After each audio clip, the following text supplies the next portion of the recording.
আসসালামু আলাইকুম। আবার চলে এলাম আর একটা নতুন রেসিপি নিয়ে।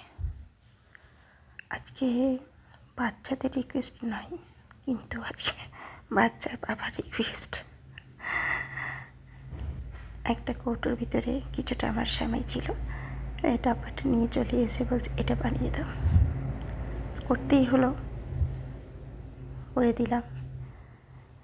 ভাবতেই আমি পারিনি যে এত সুন্দর ঝরঝরে হবে, সুন্দর হবে, আর এটা যে কেউ বানিয়ে নিতে পারবে। এত সহজ, খুব সুন্দরভাবে ঝরঝরে একটা একটা হয়ে এই সেমাইটা তৈরি করতে পারবেন আপনি। আপনি একবার রেসিপিটা দেখার পরে আপনার কাছে খুব ইজি মনে হবে।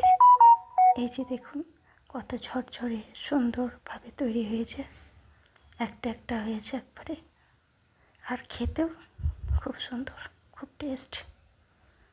এত সহজ, যে কেউ বানিয়ে নিতে পারবে। আজ এখান থেকে